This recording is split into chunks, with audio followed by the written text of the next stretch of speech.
But let's also talk about the cost of doing business because labor costs have been going up. Electricity, utilities costs have been going up. All these costs just to put, turn the lights on have been going up. So it's like, I don't see a significant relief in food pricing at any time in the near future because, these workers are demanding more money and more benefits. And God bless them, they should get what they want as long as it, can be worked out. I think the average American consumer is going to be expecting, like, say we have a new president in 3 years, and they'll be like, oh, thank goodness grocery prices are going to go down significantly. No, they're not. Welcome to another episode of Grocery Guys. We are back and we have Ron Margulis, who's going to be more of a permanent co-host of this podcast with us today. Ron, why don't you talk about just kind of, I know you were on before, but if you can kind of let us know what exactly you do right now in the grocery industry. Yeah, thanks, Bill. I will tell you, I enjoyed myself last time, and I'm glad to be invited back.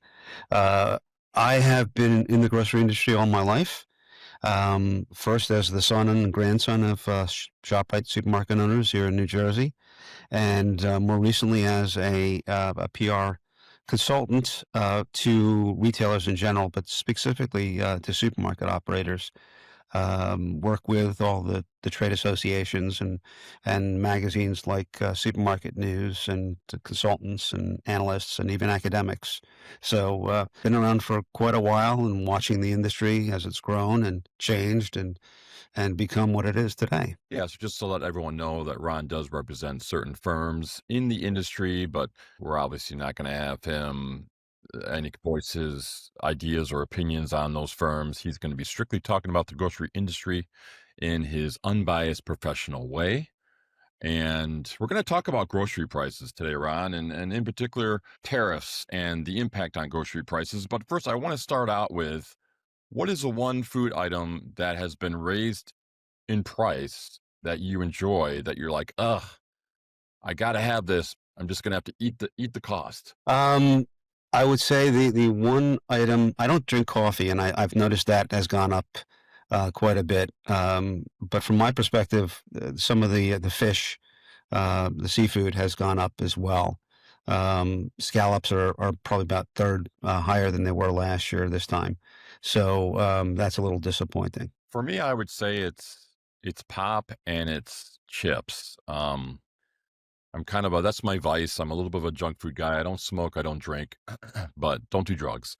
But I do indulge in I think you guys say soda on the East Yeah, Coast. yep, yep. We say pop here in the Midwest, although not everyone says pop in the Midwest. No, no, it's changing. It's changing. All my kids say soda. It drives me nuts.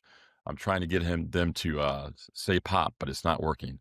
But it's soda, it's pop, and it's chips. And I guess the problem I have with chips is why are they going up? It's like they're not really connected, maybe in a small way to tariffs, but they've been going up for a long time now. Not just, way before these tariffs kicked in. So it's just like, oh, it's like you get a regular bag of chips now. It's $7. That's crazy. I don't have a specific answer to you. I can tell you why a lot of these items have not only been increasing in size for the packaging that they have, but the packaging has actually, or the contents of the packaging has actually been decreasing in size or volume. So you're getting less for more, right? Which is in itself a value thing. Certainly after the pandemic started, a lot of the supply chain was proven to be less resilient than previously thought, and that's resulted in a lot of prices being higher as they've been able to shift production to certain locations, been able to shift inventories closer to the consumer. In the pre-pandemic days, it was definitely a thought that you keep more of your inventory closer to the point of production in order to make sure that you had options of where to send it. Your promotions didn't work here, so you could send it there. If you sent it to that first location and you found out that promotion wasn't working, then you'd have to reship it to the second one. If you kept it at the production point, then you don't have that problem. Now they a lot of people in the supply chain have seen it is much more effective and much more efficient to keep inventory closer to the population centers. So you mentioned fish as going up in price. Shrimp, I heard shrimp.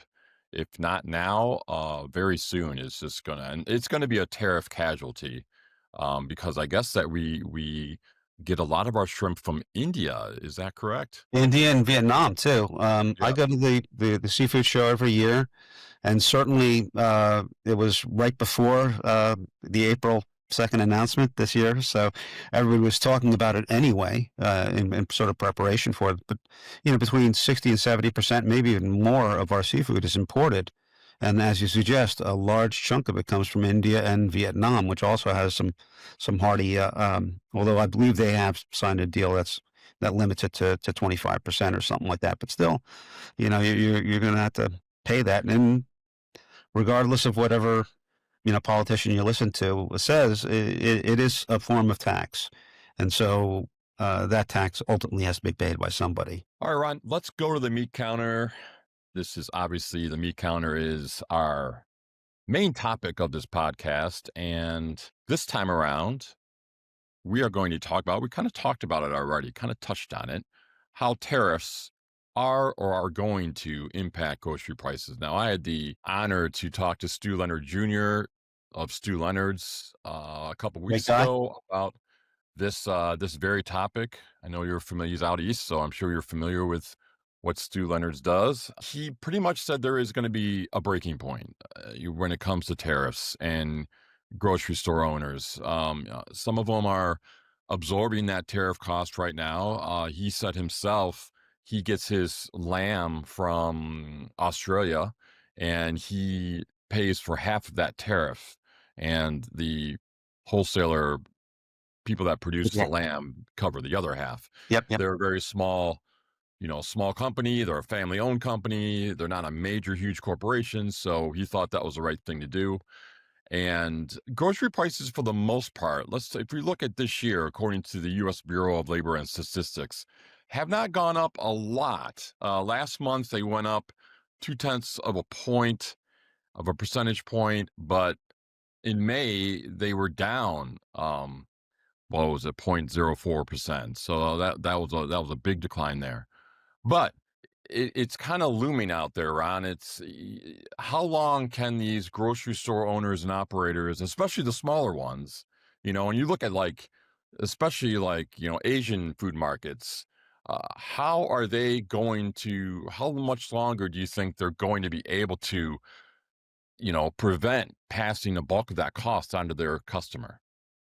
So a good question, and one part of it that you have to add to the response is it's not just the food that's going up in price. It's the meat cases, right, themselves. If somebody is changing out their freezers, somebody is changing out their check stands. These all have metal, and some of that metal is imported, so that's going up.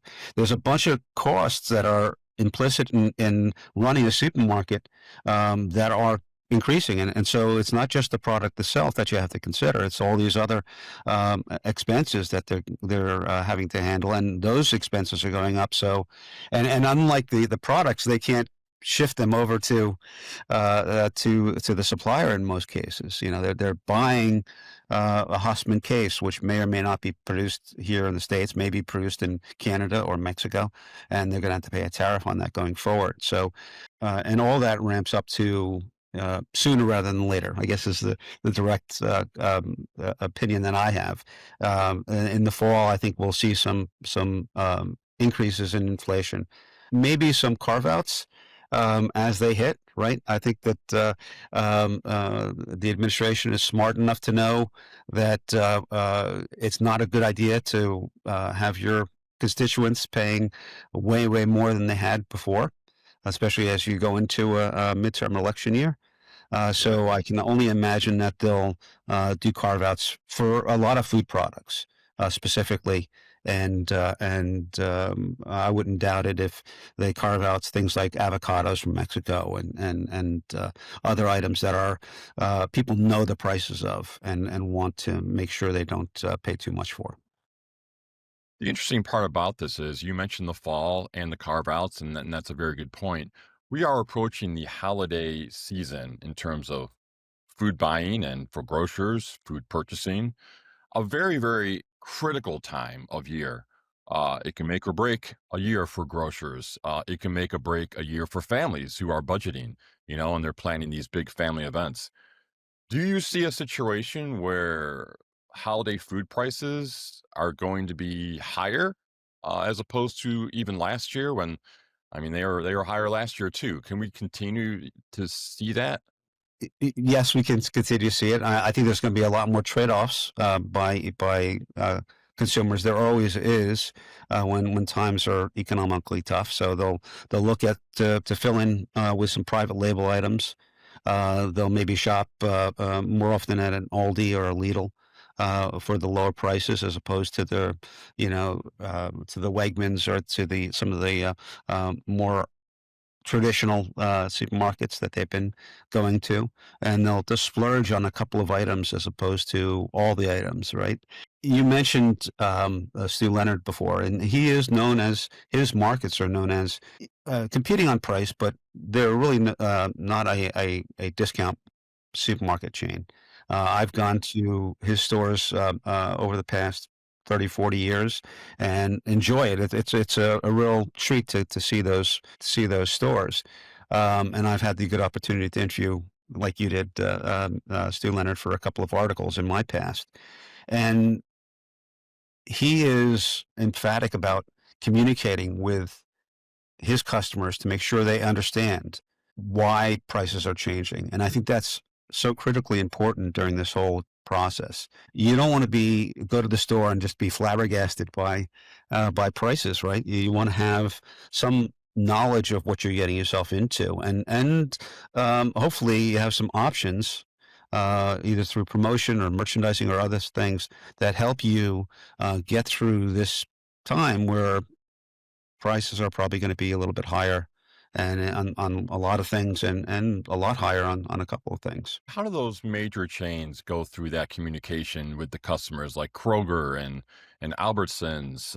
I don't see it. I don't see like, hey, It, yeah, this is a tariff impacted price. We're doing everything we can. Sorry. yeah. I've written about this. I've talked about it quite a bit in my career about the disconnect at the major chains between sort of the headquarters and the individual locations. One of the challenges that they face, a Kroger or Albertsons or even Stop and Shop, Ahold Del Hayes, is that they're in this process where there are a bunch of great store managers, and these managers can go into a location and really fundamentally change the process at that location, and cite the workers, make sure that the customers know that stuff is there and staff is there for them. But once that is done, there's a tendency for those retailers to then transfer that manager to another place. So there's no consistency in the management. And although in some cases there is a substitute of management that is positive, it just doesn't happen enough. Now, with the independents and someone like Stu Leonard's or ShopRite or some of the other wholesalers that are self-distributing, you do have that longevity of management, which helps bind the store to the consumer. He knows that when the Mrs. Smith goes in, she knows that the manager, Mr. Polk, who's been the manager there for 10 years, will listen to her, will take her comments seriously, and make sure that whatever she needs to get done gets done. Um, my grandfather was a great operator here in New Jersey, and he always used to say, my job as a retailer is to make sure that my customers spend most of their money at my store and not at the store down the street. And that's sort of lost on even at Walmart, where the managers are making some good money. They're not necessarily looking out for the consumer. They're looking to make sure the consumer has product, but they're not really selling, and they're not really in it for that engagement. So that translates, and I'll ask you a question in a second about it. But that translates into a level of trust that gets certain independence through times like this, and may hurt someone like Hannaford Brothers up in Maine, or even Food Lion, because they haven't built that retention of trust. My question to you is, you shop at your local stores, your local Jewel, or your local Yeah. other stores out in Chicagoland.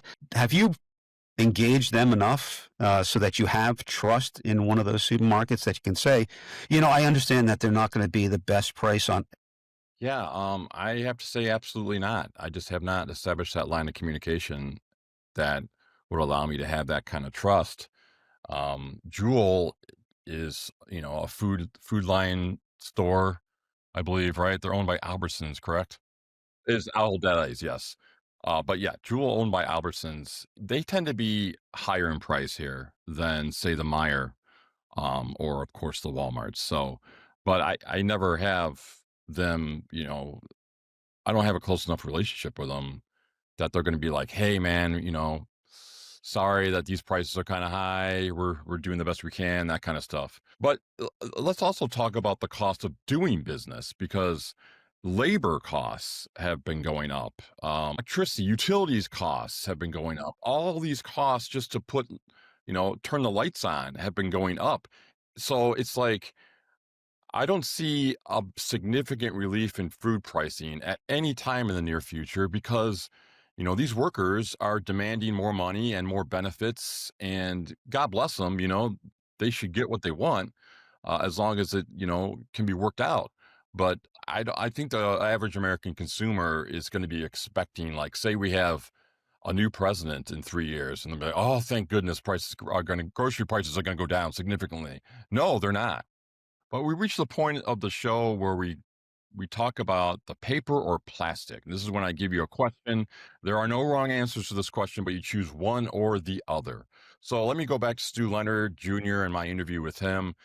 He was saying that he used to get a quarter million of his aluminum tins from someone in China.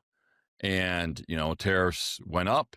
So the price per tin was crazy, like 15 cents a tin. He was paying 11 cents a tin.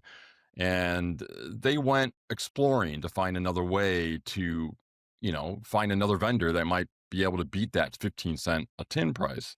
Found someone right here in Minneapolis in the US of A that was able to offer 13 cents per tin. And maybe if they get enough orders, they can work the price even lower. And he was also saying, from a transportation perspective, it's also a great advantage because instead of coming over on a ship, they're coming over by truck.